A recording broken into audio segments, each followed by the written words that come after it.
Should be 88.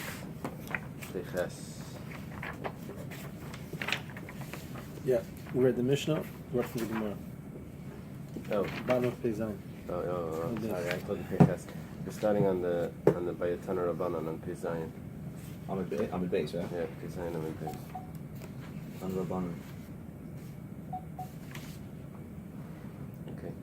So we learned in the Mishnah that there are 7 types of measuring cups, measuring utensils for liquid measures in the Beis Hamikdash. Basically, everything that needed to be measured had its measuring cup that would measure out that size. Rabbi Elazar Bar Tzadok says that they didn't really have separate cups. They had one that had scratches in it that said until here would be a hin, until here would be a half a hin, and okay. We didn't mention if the lug was in there as well. They had spoons, they had measuring cups and measuring spoons. It was a measuring cup, and in this cup it had scratches on it that said one cup. Okay. Reb Shimon, his opinion was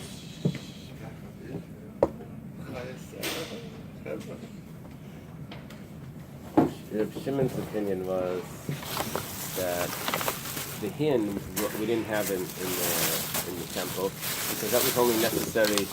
Good morning. That was only necessary for the days of Moshe when he needed the Shem and the Mishcha, but we didn't really have it. Okay, we're starting on the bottom of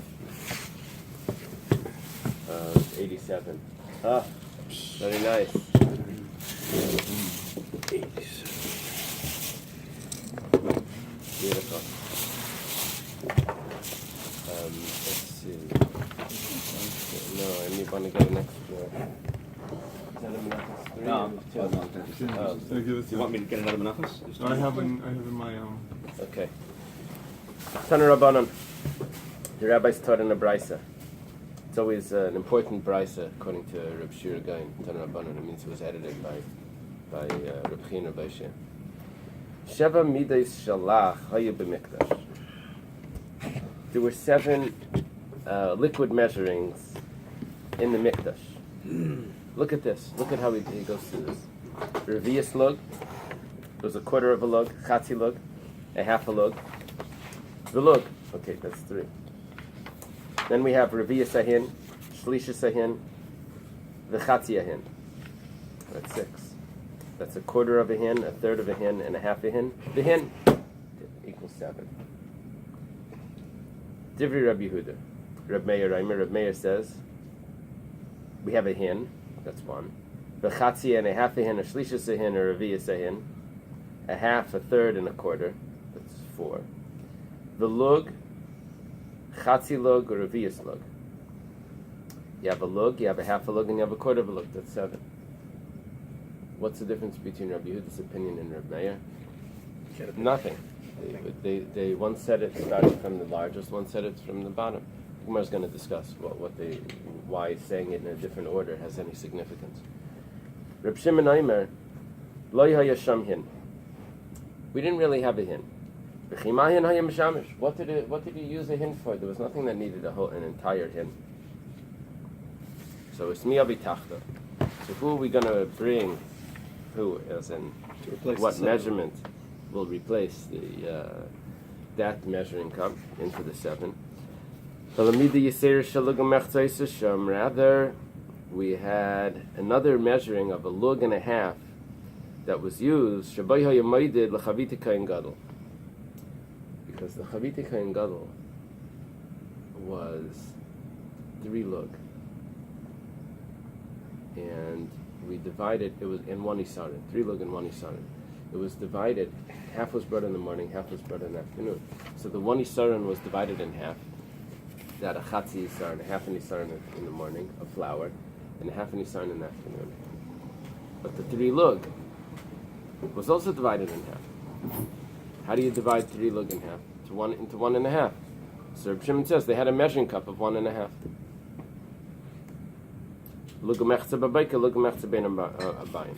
That they would measure out 1.5 for the morning of oil and 1.5 in the afternoon. Eily, they said to him, Chatzi lug, Haisasham. You don't need a measuring of 1.5.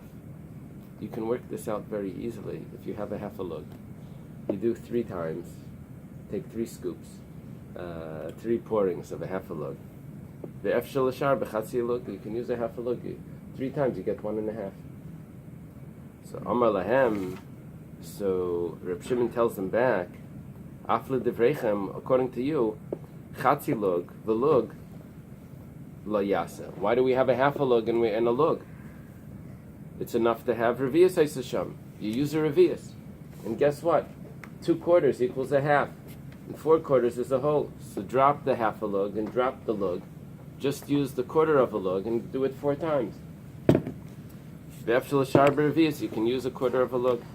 Elazah klal. Rather, this is the rule. This is the rule that was in the temple. We don't use a measuring cup to measure a different measurement. We made a separate measuring cup per measurement.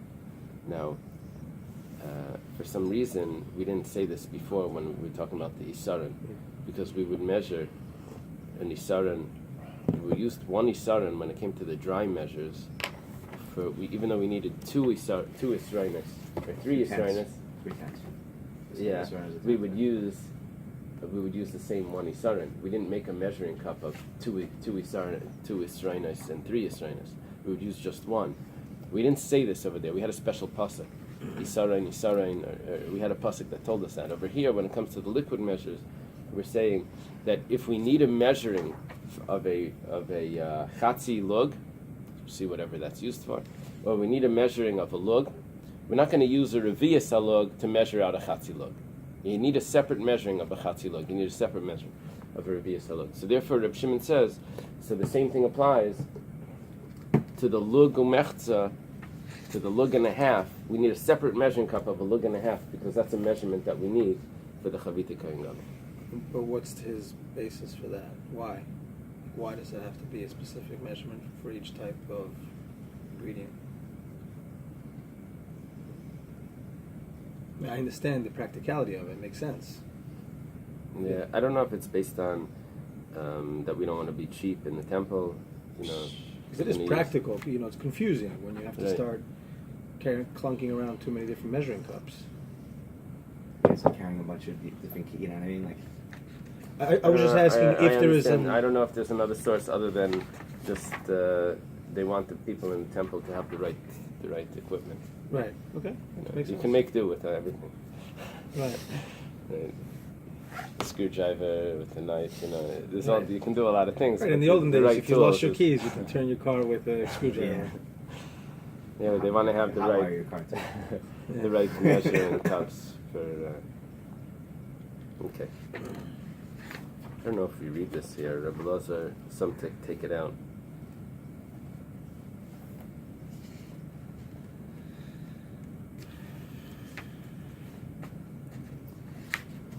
Okay, let's skip the parentheses. This is a question that you saw coming. What's the difference between Rabbi Meir and Rabbi Yehuda? They both said the same thing. Who was the one that started from the top? That was Rabbi Meir starts from the top. Rabbi Yehuda starts from the bottom. He starts from the smallest measurement, Revius Alog. Rabbi Meir starts from the highest, the hin.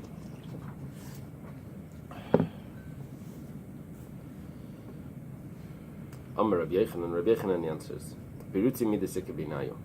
See, what happens is, when you're pouring from a large measuring cup into smaller measuring cups, you pour slowly, and you're careful to fill each one up.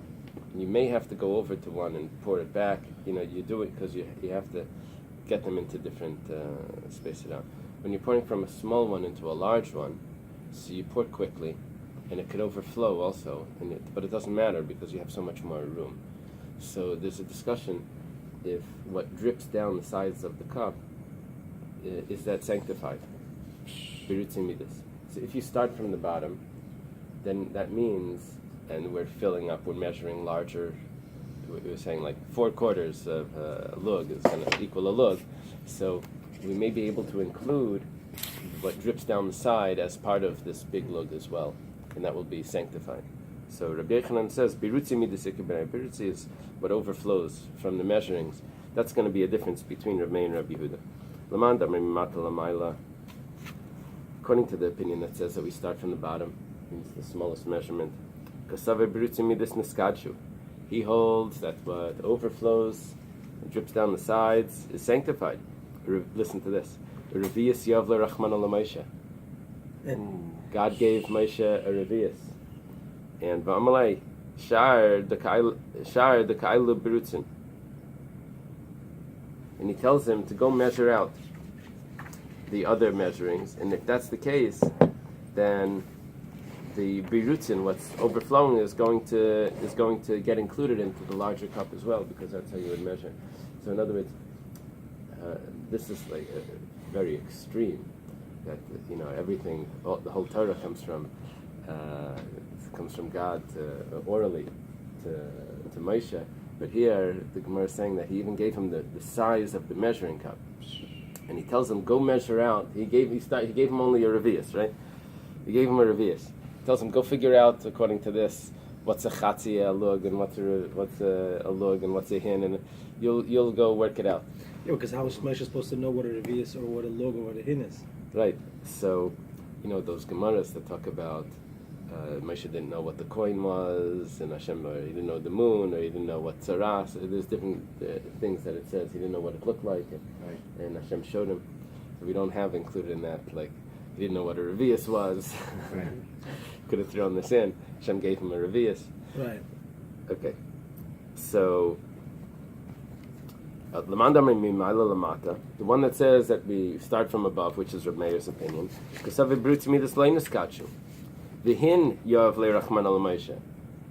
gave Moshe a large measurement. He gave him the full hin.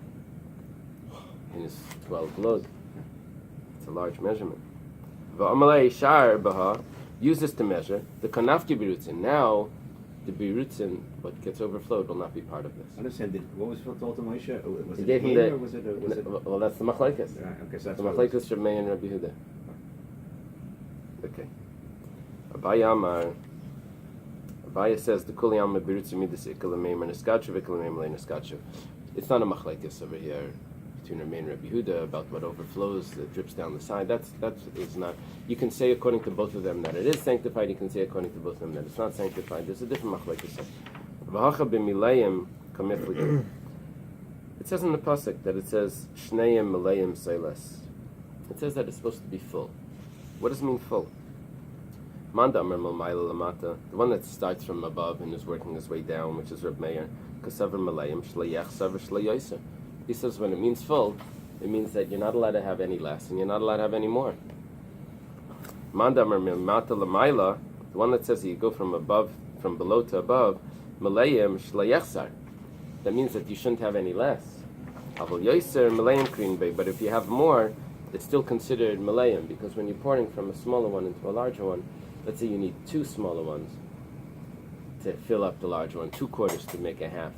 So each one can have a tiny drop more, and then fills it in, and that will still be acceptable. Because you top it off. So each one has if it's a liquid measurement, so you have, what's it called, the meniscus, the surface tension that goes over it. Then when you fill it into the next one, you really had you have above. So if you have 2 of them, so it's filled over the top. Okay. Amar Mar. Master taught. It's going back to the Brisa. So far, it's very consistent. We were discussing when the Gemara uses Gufa, when it uses Amar Mar. It's the same term. It was taught before, but we decided that Amar Mar is a Brisa and Gufa is a statement of Amirayim. So we've been looking for this, and Amar Mar is you said the Master said. It's from a Brisa or from a Mishnah? Or it says Amar Mar is a Brisa. Brisa. It's always a Brisa. Okay. I don't know actually. It could be a Mishnah also, but I was dividing it between Amar Tanoim and Amirayim. That's what I'm saying. Okay. Reb Shimon Aimer. Reb Shimon says Lo yesham hin. They didn't have a hin measurement there. Gemara says, Shaper Kamalu Reb Shimon Rabbanan. Reb Shimon's right. Why did they need a hin? They didn't need a hin over there. That wasn't used for anything. So, V'Rabbanan. Have a hin, David Meishel, Shemen HaMishcha. The Rabbanan said, no. Back in the days when Moshe made the Shemen HaMishcha, the anointing oil, he needed a hin. Over there it says, use a hin. The Ksiv, Shemen Zayas hin. Mar Savar, this one holds, Kivon L'Deiris Layavit Tzarech, L'Fi Shohu Da'api Dignas. This one says that since it wasn't needed for future generations, so it was put away, it was hidden. Be'idach, the other opinion holds, which is the rabbis given the hava. We didn't put anything away.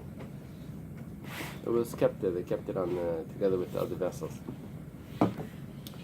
It's two types of people, the way they use the house. You put it, get rid of things that you don't need, or you say, no, my grandmother used this, I'm leaving it. Okay. Amar Mar. The master said, Vesmi Avitachtav, who are we going to bring? Which measurement are we going to bring instead of the vessel that Reb Shimon just got rid of, the hin of Moshe? What's the problem? We need to replace it? What do we need to replace it for? Reb Shimon doesn't have it, so he doesn't have it.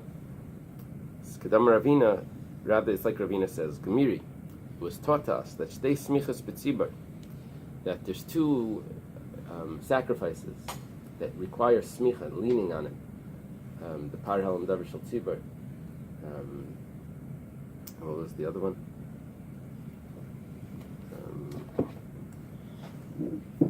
There were two sacrifices that were sin offerings. First stuff we learned. What is it? The first stuff we learned. And the goat that was Shantan Yom Kippur. So even though they're communal sacrifice, but it needed to be leaned on.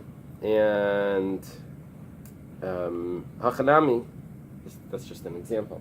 So here too, Gemir Deshev Midah Shalacha Yubimikdash. We know that there were seven measurements. Reb Shimon just took away one because he says we don't need the hin, so he has to replace it.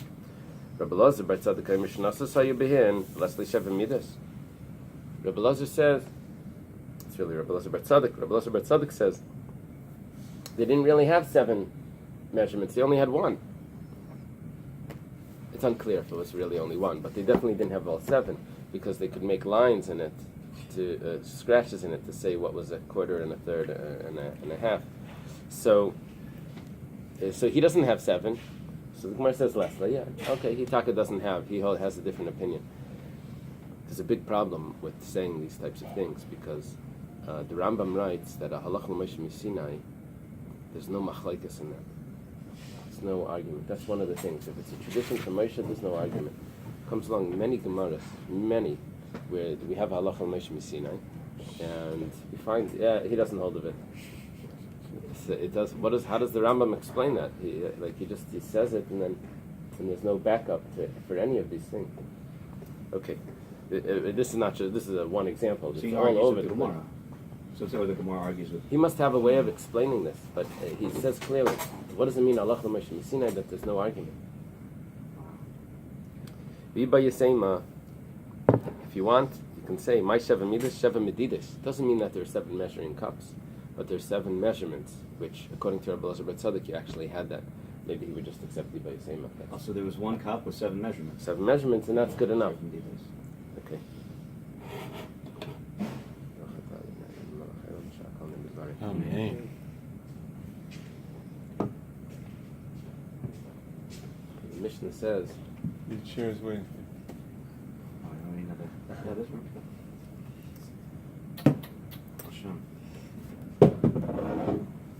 So wait, we're going to start the Mishnah. You have to wait, and maybe you're going to have some very good questions.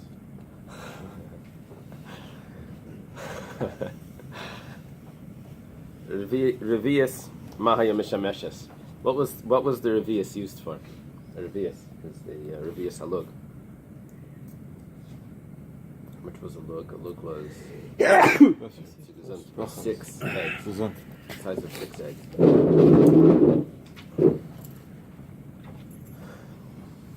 So Revius Mayim LeMitzayra. It was used in the purification of the Mitzayra. They would the Mitzayra had two birds. He would slaughter one of them over a vessel of water, and then the other one he would dip in it, and he would let it fly away. Right? He would dip it in the blood that was in the water, so there was water there. That water was the Revius. I think it says Mayim Kayim. Yeah. Urevius Shemen LeNaser. And also in the breads of the Nazir there was a revius of oil. Chati lug mayim mishamish. What did they do? What was a chati lug necessary for? We're talking about the measuring cups in the temple. Why was each one necessary? Chati lug mayim l'saita. The saita water was a half a lug. The chati lug shemen l'taida, and there was also for the taida sacrifice, for the taida offering, the breads, there was half a lug. Ubalug, with the actual lug, that they used for every mincha. Every mincha was an isarin, a tenth of an ephah, and they would add a lug of oil per 1/10 of an ephah would get one lug. Even if you made a mincha that was the size of 60 isarin, which is the largest vessel that they had, so you would take 60 lug, 60 times. You would have to. Could be. I remember but you would take they didn't have a measuring cup of 60 lug. They only had an actual lug, and that they would add in because this person doubled his size or tripled his size or whatever. So you would just do that original size 60 times. Rabbi Elazar ben Yaakov Aimer, afilu mincha shel samach yisar nein la lug. Rabbi Elazar ben Yaakov says. They didn't add 60 lug. You only increased the flour size. You didn't increase the oil size. The lug always stayed the same. Rabbi Elazar ben Yaakov, the Gemara tells us this, Mishnah Kavanaki. He doesn't speak a lot. He's often though. But it's Kavanaki. Kav is a small measurement, and it's precise. It's pure. Shenemar lemincha v'loik shemen, for the mincha and the loik shemen. So we know it's always a lug. Okay, now, shisha lapar, you had 6 lug for a par. 6 lug is a half a hin. Arbola ayel is a third of a hin. Shleish lakevis is a quarter of a hin. Why is it not telling me hin? Because they didn't use it like this. They used a quarter of a third and a half in a hin. Why didn't they do that? I saw the commentaries were discussing this. I think because of the end. It wants to say at the end, because it says Shleisho mechza lemenaira, used the 3.5 for the menaira, which is chatzi lug l'chol ner, which is a half a lug for each ner. So that already explains that the previous measurements were hins. Yeah, but why did it? We know that they're hins, but why did it list it to me in lug measurements? If that wasn't the type of measuring that I used. So and they quoted over here something from the Rambam, and they quoted. Let me just see. The Rambam in the Pirush Mishnayos explains that they didn't use a lug measurements for this. They used the hin. So why does he do this? Doesn't really explain that. Okay. There's just an interesting thing here because it says when we asked what do you do with a half a lug, we said mayim l'saita. We said we used it for the saita water. The Mishnah concludes that you use it for the menaira. Why didn't it say that? I don't know. Okay, we'll see. We'll see. So it's going to be mentioned. Yosef Rabbi, v'kakashali. Rabbi was sitting and he had a question. Revi Islam and Nimshacha. Why does the quarter of a lug need to be anointed with oil so that it should be a sanctified vessel? Normally, the vessels get sanctified so that what gets placed into the vessel will be sanctified. First, we anoint the vessel with oil. Then it becomes a sanctified vessel. Then when you put in that vessel, it's a klisharis now. But it's put in, it becomes sanctified. He said, what does the revius need to be sanctified for? Mitzayra, which that's what we mentioned in the Mishnah, that the Mitzayra needed a revius of water to slaughter one of the birds over. Chutzu. Turn the page. That was done outside. That didn't need to be sanctified. That wasn't even in the temple.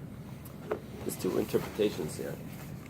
Rashi, in the traditional Rashi, he says it was done outside the Azara, by the Nicanor gates. Rashi in the manuscript, which is printed on the bottom, he says it was done michutz lamachana. It was done outside the camp. It wasn't done in the Mitzayra was Which still camp? Outside all three camps, michutz lamachana, because the Mitzayra wasn't allowed in. The birds, the slaughtering of the birds was done outside, and they dipped it in totally outside the camps. That's where the water was needed. But Rashi from the traditional Rashi is actually Rabbi Gershon says the same thing if you look on the side. But they ask on the bottom, said Tzarchian. It's not. He wasn't in Jerusalem on the Temple Mount outside the courtyard gate. Okay, whatever the case is, the Gemara. He wasn't. How did he know? No, he wasn't there. It's not when it says chutz. It doesn't mean chutz la'azara. It means chutz lamachana. You're saying it makes more sense to be chutz lamachana. Right, because that's where the water was required. So what the Gemara is asking is, why do we need to sanctify this vessel, as if it's some sort of temple service that we need the water in there to be sanctified? It's not necessary. It wasn't in the temple anyway. V'i nazir, if it's talking about the breads of the nazir that we needed a revius, so it happens to be that the breads of the nazir, lechem nazir b'shchitas ayal hu the kaddish. When the nazir's ram is slaughtered, the breads become sanctified. I don't need the oil to be sanctified independently from that. It's that process that sanctifies the bread. The whole bread, right? So why does it need to be sanctified? So Amalei Reb Chia. Reb Chia was a student of Rabbi. Shebaha Yomaid l'Chavita Kohen Gadol, because the Chavita Kohen Gadol was made out of 12 loaves, 6 in the morning and 6. And the Chavita Kohen Gadol used a 3 lug for all 12. So 3 lug for all 12. So divided by 6 is a half. Is a quarter. Third is it's a quarter of a lug per loaf. Oh, it's exactly right. It's a quarter of a lug per loaf. So 6 altogether. How many loaves? 12. And 3 lug of oil. So take 3 to 12 parts. It's a quarter. So each part got a quarter. Each loaf got a quarter. Okay. Right. So that's why they needed a revius. It needed to be sanctified because this was going to be added into the mincha. It was sanctified then. So Kari Allah, Rabbi says about Reb Chia, Me'eretz merchak ishat sasi. From a distant land comes the man of my counsel. He's praising Reb Chia. Reb Chia came from Bavel, and he says, come from Bavel, you help me out. You tell me the pshat. Yeah, Rabbi says about Reb Chia, isn't that something? Lifeline, like a lifeline. Okay. Chatzi lug, mahaya meshamish. What did the chatzi lug do? So what did we say in the Mishnah? Rebbe's a real Danasi? Yeah. That was his student. Reb Chia was a famous student of Rebbe. Raising his student. Reb Chia was the one that left when Rebbe smelled garlic. What happened? Rebbe smelled garlic. He said, "Who ate garlic?" Someone had halitosis. Bad breath. Saying his breath smelled. Not So Reb Chia, not wanting to embarrass one of the other students, he says, "Let me walk outside and then we'll resolve the issue." But when Reb Chia leaves, everyone leaves. Why? Because So he was a great student. So then Reb Shimon, or Rebbe's son, sees Reb Chia. He says, "You embarrassed my father yesterday. You left. Everyone left." What was the end of the story? I don't remember the end of the story. Eily, look it Okay. up. Look it up. So, anyway, Rebbe praises here, Reb Chia here. Okay, so Chatzilug was used for the Saita water. Chatzilug Mayim L'Saita. Yosef Rebbe, V'kakashali. Rabbi was sitting at a question. Chatzi lug lama nimshach. Why do we need to anoint the chatzi lug? We're saying all these measurements were vessels that were holy. Why does it need to be holy? Isaita, if it's for the saita, v'chichulin hu detzrich lekdushay. Was the water mundane that we need to sanctify it in this vessel? Mayim kadoshim ksiv. They took the water straight from the kiyar. It was already holy. The water was already holy. You didn't need this vessel. Taida, if it's for the taida, lachmi taida b'shchitas taida hu dekachi.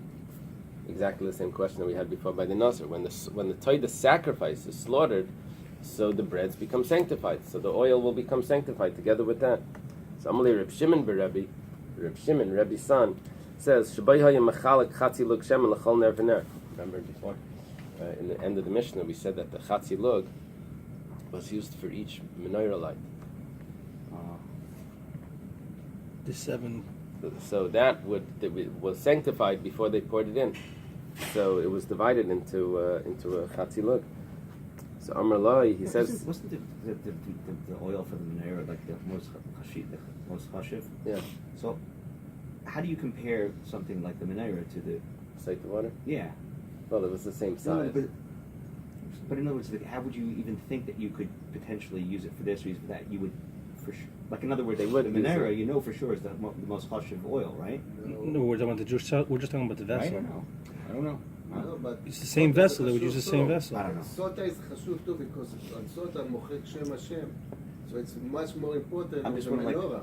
Okay, how the oil broke down and what was considered like in other words, if the most chashiv would go to the menorah, how would it go to? There's a havamina to think that it could go to other things also. They're using the same measuring cup for the menorah. Right. For Okay.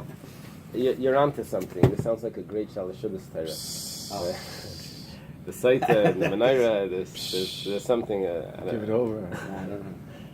Put on your hat and jacket. Sleep on it. Put on your hat and jacket and give it a gartel. So, you see, it was interesting. Taisus asked that we asked before, what do we need the chatzi lug? The saita was already sanctified. The water was sanctified in the vessel, in the kiyar. So Taisus asked, so we're not going to pour it from a sanctified vessel into a mundane vessel. He says that would only apply to things that would be put on the mizbeach, but this wasn't put on the mizbeach anyway. So for Taisus, it doesn't seem like that's a problem.